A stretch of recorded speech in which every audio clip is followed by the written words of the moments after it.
If there is even a glimmer of hope, ladies and gentlemen, the next voice you shall hear might change your life forever. Please make a place in your life for spirituality, and please welcome at this time, stepping into the spotlight, won't you please make welcome, live direct from the music sanctuary of the Lighter Than Air Ministries. Here he is, Chaplain Dennis Keith Hale. Well, hi again and glad of it. Ladies and gentlemen, I'm Chaplain Dennis Keith Hale. I'm here at the Lighter Than Air Ministries in Cotati, California. Thank you so much for joining us here on the Spiritual Side of Cannabis. Our 136th show? Really? Each week, the ministry sort of gets deeper involved in the business of marijuana. Not willingly, believe me, but because we see something happening before us. We see the usurping of a wonderful cadre of people who pretty much knew who each other was and grew this wonderful herb. You know, everybody knows about it, even Martha Stewart. She said, "I know how to roll a joint," when asked. Of course I do. It's part of our life. But California has recently made this into a commodity, has made this into a big buck business for the state, county, and local towns.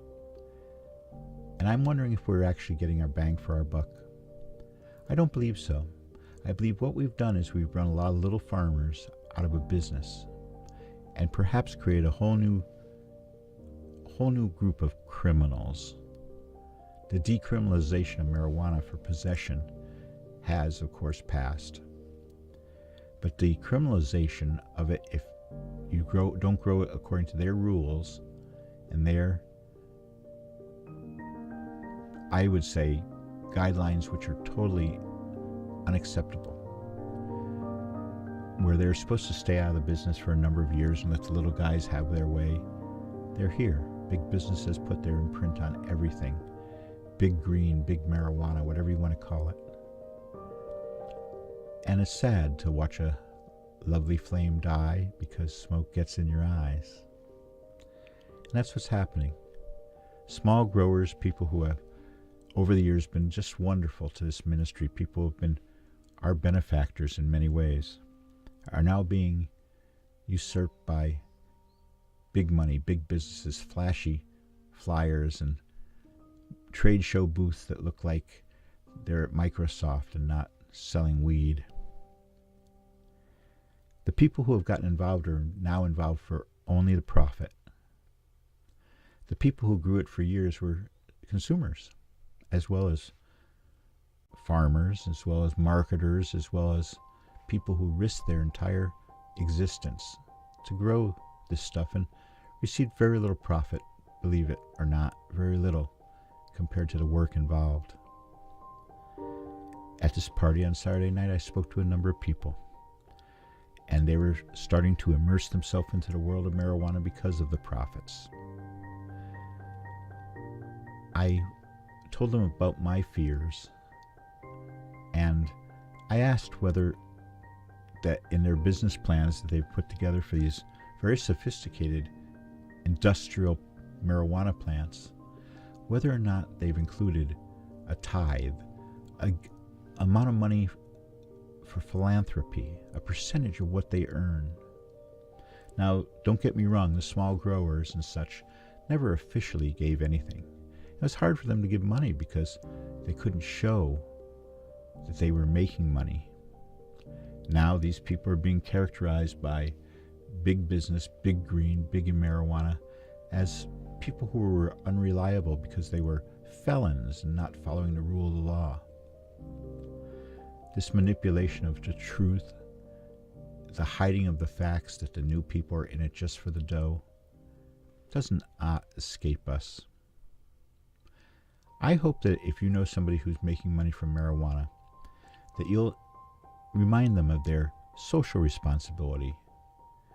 I hope that if you have a chance to speak to somebody, or if you are somebody who's being overtaken by the giant, by the big conglomerates that are already forming, I hope that you'll get together with the Small Farmer Association, help with them. And I hope that if you're part of the big problem, the big new industry, that you will do your part in the community so as we can say, yes, you made profits, but you also made friends. It's important. So please think about this. To the people who I spoke to in the past week about the terrible massacre in Florida, somehow this hit home with so many people, school children, once again, suffering for the humanity of guns that we brought out, the inhumanity of guns, I mean.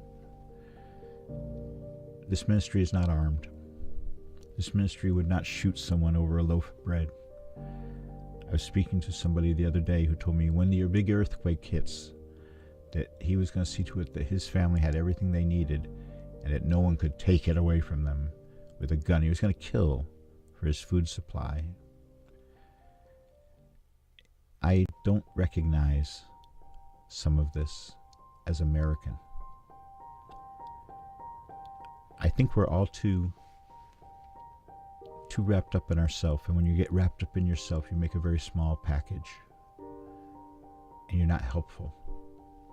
You're only in it for the profit. Well, to you I say, you're missing it. You're missing life. You're missing the beauty and joy of sharing. You're missing the wonderful feeling you get when you realize that other people are benefiting from what you're doing. If you are making money off of marijuana, I expect to see your check here at the ministry. Think about it. Stress is something that will kill you. We have a way to beat that. And it's important we come to you each week to tell you this message, because each week new people find that we have something wonderful to offer. Not the pie in the sky, but the here and now. Churches have offered you a spot in heaven if you support them. I'm offering you a spot at the table as we pass the joint around. Thank you so much for joining us. Thank you so much for being part of our ministry. We have just over 300 people who weekly participate. We don't get together because we all like different music, and music is the key part of our belief. For we believe that the decision to get high is a spiritual decision. The marijuana itself offers a wonderful chance to look at a different side, to open your eyes, to provide you with something beyond insight, but grace. This is important. This is an important part of life, and I hope that you'll participate in it. Thank you for letting me be preachy. I'm Chaplain Dennis Keith Hale, and I hope to see you again. Before I go, I'd like to say, as you go through life, I hope that when you need it the most, you find mercy. As you go, may you go with grace. Good night. Thank you. And that's it, ladies and gentlemen. We have just had the distinct pleasure of the company of today's new voice for peace and harmony in today's troubled world. This brings us to the end of another in the series of Waking Dreams, and with it the cosmic attention of the chaplain of the Lighter Than Air ministry. Good night.